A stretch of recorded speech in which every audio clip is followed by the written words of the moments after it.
श्री सद्गुरुदेवाय नमः। जय श्री गणपति देवाय नमः। ओम सर्वमंगल मांगल्ये शिवे सर्वार्थ साधिके शरण्ये त्र्यंबके गौरी नारायणी नमस्तुते।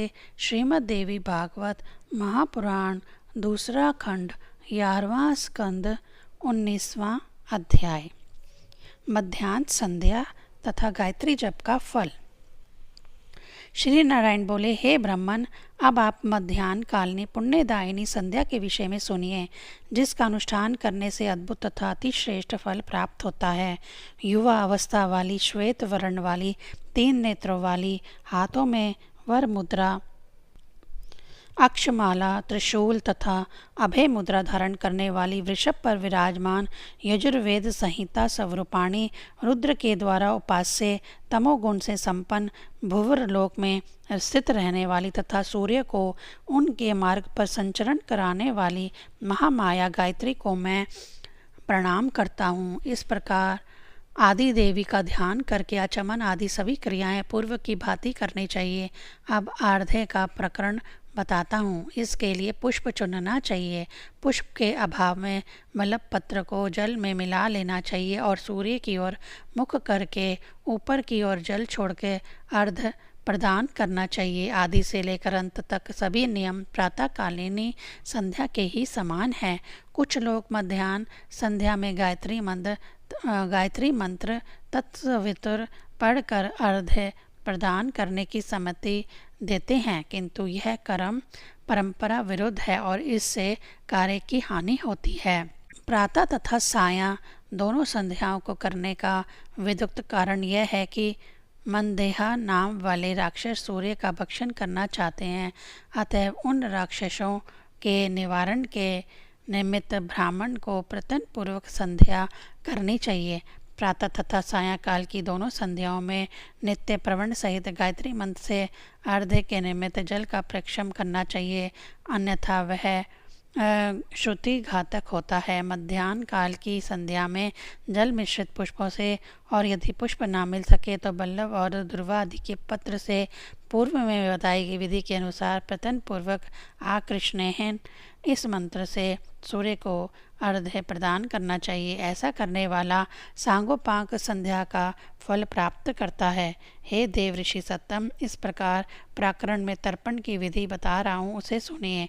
भुवः पुरुषम तर्पयामि नमो नमः, यजुर्वेदम तर्पयामि नमो नमः, मंडलम तर्पयामि नमो नमः। इस प्रकार हिरण्यगर्भ, अंतरात्मा, सावित्री, देव माता, संकृति, संध्या, युवती, रुद्राणी, निर्मृजा, सर्वार्थ सिद्धि करी, सर्वार्थ मंत्र सिद्धि दा और भूर्भुवः स्वः पुरुषम, इन नामों के साथ तर्पयामि नमो नमः जोड़कर तर्पण करना चाहिए। यह मध्याह्न तर्पण है। तदनंतर उद्यतम तथा चित्रम देवानाम, इन मंत्रों से सूर्य उपस्थ स्नान करना चाहिए। तत्पश्चात मंत्र साधना में तत्पर रहने वाले साधक को जप करना चाहिए। हे नारद, अब मैं जप का भी प्रकार बताऊंगा, सुनिए। प्रातःकाल दोनों हाथों को उत्तान करके, सायंकाल में हाथों को नीचे की ओर करके और मध्याह्न काल में उन्हें हृदय के पास करके जप करना चाहिए। अनामिका उंगली के दूसरे पर्व यानी मध्य पोर से आरंभ करके कनिष्ठिका आदि के क्रम से तर्जनी उंगली के मूल पर्यंत करमाला कही गई है। जो गो हत्यारा, माता पिता की हत्या करने वाला, भ्रूण घाती, गुरु पत्नी के साथ गमन करने वाला, ब्राह्मण का धन तथा भूमि हरने वाला है, और जो विप्र सुरापान करता है, वह गायत्री के 1000 जप से पवित्र हो जाता है। गायत्री जप 3 जन्मों के मानसिक तथा वाचिक पाप और विषय इंद्रियों के संयोग से उत्पन्न होने वाले पाप को विनष्ट कर देता है। जो मनुष्य गायत्री मंत्र नहीं जानता, उसका संपूर्ण परिश्रम व्यर्थ है। मनुष्य एक और चारों वेदों को पढ़े तथा दूसरी ओर गायत्री जप करे। इसमें वेदों की आवृत्ति से गायत्री जप उत्तम है। यह मैंने आपको मध्याह्न संध्या की विधि बताई, और अब ब्रह्म यज्ञ की विधि का क्रम बताऊंगा। 19वां अध्याय संपूर्ण। 20वां अध्याय। तर्पण तथा साया संध्या का वर्णन। श्री नारायण बोले, हे नारद, द्विज को चाहिए कि पहले 3 बार आचमन करके 2 बार मार्जन करे। इसके बाद पहले अपनी दाहिने हाथ की तदंतर पैरों का प्रोक्षण करे। इसी प्रकार सिर, नेत्र, नासिका, कान, हृदय तथा शिखा का विधिवत प्रोक्षण करना चाहिए। तदंतर देश काल का उच्चारण करके ब्रह्म यज्ञ करे। दाहिने हाथ में 2 कुशा, बाएं हाथ में 3 कुशा, आसन पर 1 कुशा, यज्ञोपवीत में 1 कुशा, शिखा पर 1 कुशा और पाद मूल में 1 कुशा रखें। इसके बाद विमुक्त होने के लिए, संपूर्ण पापों के विनाश हेतु तथा सूत्रोक्त देवता की प्रसन्नता के लिए मैं ब्रह्म यज्ञ कर रहा हूँ, ऐसा संकल्प करें। पहले 3 बार गायत्री का जप करे और इसके बाद अग्नि मीढ़े, फिर यज्ञ का उच्चारण करके अग्निर्वेर का इस मंत्र को बोलना चाहिए। तत्पश्चात अथ महाव्रतम चैव पंथा, इसका भी पाठ करना चाहिए। तत्पश्चात संहिता के विदा मगवतः महाव्रतस्य ईशेत्रवजो अग्ने आह्यम शन्नो देवी अथ तस्य सामन्यो वृद्धिराचो अथ शिक्षां प्रवक्ष्यामि। 5 संवत्सर मयर सत्वजन्भ और गोकर्मा इत्यादि मंत्रों का भी पाठ करना चाहिए। पुनः अथो धर्म जिज्ञासा और अथो तो ब्रह्म जिज्ञासा के साथ तच्छयोः तथा ब्रह्माणे नमः, इन मंत्रों का भी पाठ करना चाहिए। तदंतर देवताओं का तर्पण करके प्रदक्षिणा करनी चाहिए। तर्पण के समय प्रजापति, ब्रह्मा, वेद, देवता, ऋषि, सभी छंद, ओंकार, षटकार, वयोतियाँ, सवित्री, गायत्री, यज्ञ, ध्रवा, पृथ्वी, अंतरिक्ष, अहोरात, सांख्या, सिद्ध, समुंदर, नदियाँ, पर्वत क्षेत्र, औषधियाँ, वनस्पतियाँ, गंधर्व, अप्सराएं, नाग, पक्षी, गौएं, सांध्यगण, विप्रगण, यक्ष, राक्षस, भूत एवं यमराज आदि के नामों का उच्चारण करना चाहिए। एक तदंतर यज्ञोपवीत को कंठी की भांति करके शतरुचि, मध्यम, गृत्समद, विश्वामित्र, वामदेव, अत्रि, भारद्वाज, विशिष्ट, प्रगाथ, पावमन्य, शूद्र सूक्त, महासूक्त, सनक, सनंदन, सनातन, सनत कुमार, कपिल, आसुरी, वोहेली तथा पंचशीर्ष, इन ऋषियों का तर्पण करना चाहिए। इसके बाद अपसव्य होकर सुमंतु, जैमिनी, विश्वयापनन, पैल, सूत्र, भाष्य, भारत, महाभारत तथा धर्माचार्यों का तर्पण करें तथा ये सभी तृप्त हो जाएं, ऐसा उच्चारण करें। इसी प्रकार जानन्ति, भावी, गर्गे, गौतम, शाकल, ब्राभव्य, मांडव्य, मांडुके, गार्गी, वचकनिवि, वडवा, प्रीतिथिया, सुलभा, मैत्रेयी, काहोल, कुशीतक, महाकुशीतक, भारद्वाज, पंग्या, महापंग्या, सुयज्ञ, सांख्यायन, ऐतरेय, महितिरिया, मिश्कल, शाकल, सुजातवक्र, औदवाही, सुजामी, शौनक और अश्वाल्यान, इनका तर्पण करें तथा जो अन्य आचार्य हों वह सब भी तृप्ति की ओर प्राप्त हों, ऐसा कहें। इसके बाद इस प्रकार उच्चारण करते हुए तर्पण करें। जो कोई भी मेरे कुल में उत्पन्न होकर अपुत्र ही दिवंगत हो चुके हैं तथा मेरे गोत्र से संबंध हैं, वे मेरे द्वारा वस्त्र निचोड़ कर दिए गए जल को ग्रहण करें। हे महामुनि, इस प्रकार मैंने आपको ब्रह्म यज्ञ की विधि बतला दी। जो साधक ब्रह्म यज्ञ की इस उत्तम विधि का सम्यक पालन करता है वह अंगों सहित समस्त वेदों के पाठ का फल प्राप्त कर लेता है। इसके बाद विश्वदेव तथा नित्य श्राद्ध करना चाहिए। अतिथियों को अन्नदान नित्य करना चाहिए। गोग्रास देने के पश्चात ब्राह्मणों के साथ बैठकर भोजन करना चाहिए। यह उत्तम कार्य दिन के 5वें भाग में करना चाहिए। दिन का 6ठा तथा 7वां भाग इतिहास पुराण आदि के स्वाध्याय में व्यतीत करना चाहिए। दिन के 8वें भाग में लोक व्यवहार संबंधी कार्यों को करें और इसके बाद साया संध्या करें। हे महामुनि, अब मैं सायंकाल की संध्या का वर्णन करूँगा, जिसके अनुष्ठान मात्र से भगवती माँ माया प्रसन्न हो जाती है। साया वेला में साधक योगी को आचमन तथा प्राणायाम करके शांतचित्त होकर पद्मासन लगाकर निश्चल रूप से बैठ जाना चाहिए। श्रुति स्मृति संबंधी कर्मों में प्राण वायु को संयमित करके किया जाने वाला सा मंत्रक प्राणायाम सा गर्भ कहा गया है तथा ध्यान मंत्र वाला प्राणायाम आगर्भा है। वह आगर्भ प्राणायाम आमंत्रक का कहा गया है। भूत शुद्धि आदि करके ही कर्म में पवित्र होना चाहिए, अन्यथा उसे कर्म नहीं कहा जा सकता। लक्ष्य स्थिर करके पूरक, कुंभक और रेचक प्राणायाम द्वारा इष्ट देवता का ध्यान करके विद्वान पुरुष को सायंकाल में संध्या करते समय इस प्रकार ध्यान करना चाहिए। भगवती सरस्वती वृद्धावस्था को प्राप्त हैं, कृष्ण वर्ग हैं। वे कृष्ण वस्त्र धारण की हुई हैं। उन्होंने हाथों में शंख चक्र गदा पद्म धारण कर रखा है। वे गरुड़ रूपी वाहन पर विराजमान हैं। वे अनेक प्रकार के रत्नों से जड़ित वेशभूषा से सुशोभित हो रही हैं। उनकी पैजनी तथा करधनी से ध्वनि निकल रही है। उनके मस्तक पर अमूल्य रत्नों से निर्मित मुकुट विद्यमान है।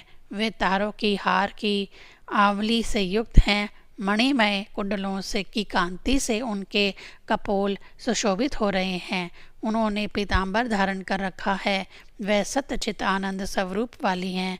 वे सामवेद तथा सत्व मार्ग से संयुक्त हैं। वे स्वर्ग लोक में व्यवस्थित हैं। वे सूर्य पथ पर गमन करने वाली हैं। सूर्य मंडल से निकलकर मेरी ओर आती हुई इन देवी का मैं आह्वान कर रहा हूँ। इस प्रकार उन देवी का ध्यान करके सायंकाल की संध्या का संकल्प करना चाहिए। आपो ही हष्टाः इस मंत्र से मार्जन तथा अग्निश्च इस मंत्र से आचमन करना चाहिए। शेष कर्म प्रातःकालीनी संध्या के समान बताया गया है। साधक पुरुष को शुद्ध मन वाला होकर भगवान नारायण के प्रसन्नार्थ गायत्री मंत्र का उच्चारण करके सूर्य को अर्घ्य देना चाहिए।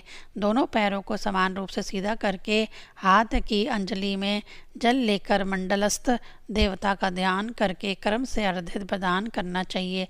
जो मूढ़ात्मा तथा अज्ञानी द्विज जल में अर्घ्य प्रदान करता है वह स्मृति मंत्रों का उल्लंघन करके पश्चाताप का भागी होता है। तत्पश्चात आसवादित्यः इस मंत्र से सूर्योपस्थान करके कुशा के आसन पर बैठकर श्रीदेवी का ध्यान करते हुए 1000 अथवा उसकी आधी संख्या में गायत्री का जप करना चाहिए। जैसे प्रातःकाल की संध्या में उपस्थान आदि किए जाते हैं, उसी तरह सायंकालीनी संध्या के तर्पण में उपस्थान आदि क्रम से करने चाहिए। सायंकालीनी संध्या में सरस्वती रूपा गायत्री के ऋषि विशिष्ट कहे गए हैं। देवता वे विष्णु रूपा सरस्वती हैं तथा छंद भी वे सरस्वती ही हैं। सायंकाल की संध्या के तर्पण में इसका विनियोग किया जाता है। स्वाहा पुरुष साम वेद मंडल हिरणागर्भ परमात्मा सरस्वती वेद माता संकृति संध्या विष्णु स्वरूपाणी वृदा उषसी निर्मिर्जी सर्वसिद्धि सर्व मंत्र अधिपति का तथा भूर्भुवः स्वः पुरुष इस प्रकार उच्चारण करके श्रुति सम्मत सायंकालीनी संध्या का तर्पण करना चाहिए। हे नारद, इस प्रकार मैंने पापों का नाश करने वाले, सभी प्रकार के दुख को दूर करने वाले, व्याधियों का शमन करने वाले तथा मोक्ष देने वाले सायंकालीनी संध्या विधान का वर्णन कर दिया। हे मुनि श्रेष्ठ, समस्त सदाचारों में संध्या की प्रधानता है। संध्या का सम्यक आचरण करने से भगवती भक्त को मनोवांछित फल प्रदान करती है। 20वां अध्याय संपूर्ण। 21वां अध्याय गायत्री पुरस्चरण और उसका फल। श्री नारायण बोले, हे ब्राह्मण, इसके बाद आप देवी के पाप नाशक, पुण्यप्रद और यथेष्ट फल देने वाले पुरस्चरण के विषय में सुनिए। पर्वत की शिखर पर, नदी के तट पर, बल्लभ वृक्ष के नीचे, जलाशय के किनारे, गौशाला में, देवालय में, पीपल के नीचे, उद्यान में, तुलसी वन में, पुण्य क्षेत्र में अथवा गुरु के पास अथवा जहाँ भी चित्त की एकाग्रता बनी रहे, उस स्थान पर मंत्र का पुरस्चरण करना वाला व्यक्ति सिद्धि प्राप्त कर लेता है, इसमें संदेह नहीं है। जिस किसी भी मंत्र का पुरस्चरण आरंभ करना हो, उसके पूर्व तीनों विभूतियाँ भू भव स्वाहा सहित 10,000 गायत्री मंत्र का जप करना चाहिए। नृसिंह, सूर्य तथा वराह, इन देवताओं का जो भी तांत्रिक अथवा वैदिक कर्म बिना गायत्री का जप किए संपन्न किया जाता है, वह सब निष्फल हो जाता है। सभी द्विज शाक्त कहे गए हैं, शैव और वैष्णव नहीं, क्योंकि सभी द्विज आदि शक्ति वेद मात्रा गायत्री की उपासना करते हैं। गायत्री के जप द्वारा मंत्र को शुद्ध करके यत्न पूर्वक पुरस्चरण में तत्पर हो जाना चाहिए। मंत्र शोधन के पूर्व आत्मशुद्धि कर लेना उत्तम होता है। आत्म तत्व के शोधन के लिए विद्वान पुरुष को श्रुतियों के द्वारा बताए गए नियम के अनुसार गायत्री मंत्र का 3 लाख अथवा 1 लाख जप करना चाहिए। कर्ता की आत्मशुद्धि के बिना की गई जप, होम आदि क्रियाएं निष्फल ही समझी जानी चाहिए, क्योंकि आत्मशुद्धि करना श्रुति सम्मत है। तपस्या के द्वारा अपने शरीर को तपाना चाहिए और पितरों तथा देवताओं को तृप्त रखना चाहिए। तपस्या से मनुष्य स्वर्ग तथा महान फल प्राप्त करता है। क्षत्रिय को बाहुबल से, वैश्य को धन से, शूद्र को द्वि जातियों की सेवा से और श्रेष्ठ ब्राह्मण को जप तथा होम से अपनी आपदाओं का निवारण करना चाहिए। अतएव हे विप्रेंद्र, यत्न पूर्वक तपस्या करनी चाहिए। तपस्वियों ने शरीर सुखाने के ही उत्तम तप बतलाया है। विहत मार्ग से कश्यप तथा चंद्रयान आदि व्रतों के द्वारा शरीर का शोधन करना चाहिए। हे नारद, अब मैं अन्न शुद्धि का प्रकरण बताऊंगा, उसे सुनिए। आयाचित, उच्छल, शुक्ल तथा भिक्षा, यह आजीविका के 4 मुख्य साधन हैं। तांत्रिकों और वैदिकों द्वारा इन वृत्तियों से प्राप्त अन्न की विशुद्धता कही गई है। भिक्षा से प्राप्त शुद्ध अन्न लाकर उसके 4 भाग करके, एक भाग द्विजों के लिए, दूसरा भाग गुरुग्रास के लिए रूप में गौ के लिए, तीसरा भाग अतिथियों के लिए तथा चौथा भाग भार्य सहित अपने लिए व्यवस्थित करें। जिस आश्रम में ग्रास की जो विधि निश्चित है, उसी क्रम से उसका पालन करना चाहिए। आरंभ में उस अन्न पर शक्ति तथा क्रम के अनुसार गोमूत्र का छींटा देकर वानप्रस्थी तथा गृहस्थ आश्रमी को ग्रास की संख्या निर्धारित करनी चाहिए। ग्रास का परिमाण मुर्गी के अंडे के बराबर होना चाहिए। गृहस्थ को 8 ग्रास, वानप्रस्थी को उसका आधा यानी 4 ग्रास तथा ब्रह्मचारी को यथेष्ट ग्रास लेने का विधान है। सब प्रथम गोमूत्र की विधि संपन्न करके 9, 6 अथवा 3 बार अन्न का प्रोक्षण करना चाहिए। उंगलियों को परस्पर छिद्र रहित करके तत्सवितुर इस गायत्री ऋचा के साथ प्रोक्षण कर होना चाहिए। मंत्र का मनिमनुचरण करते हुए प्रोक्षण करने की विधि कही गई है। चोर, चंडाल, वैश्य तथा क्षत्रिय, इनमें से कोई भी यदि अन्न प्रदान करता है तो अन्न प्राप्ति की इस विधि को अधम कहा गया है।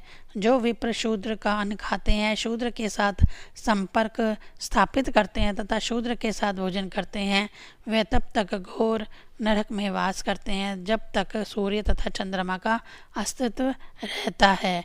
गायत्री छंद वाले मंत्र में अक्षरों की जितनी संख्या है, उतने लाख अर्थात 24 लाख जप से पुरुषार्थ संपन्न करना चाहिए। विश्वामित्र का मत है कि 32 लाख जप होना चाहिए। जिस प्रकार प्राण रहित शरीर समस्त कार्यों को करने में समर्थ नहीं होता, उसी प्रकार पुरुष चरण से हीन मंत्र भी फल देने में असमर्थ कहा गया है।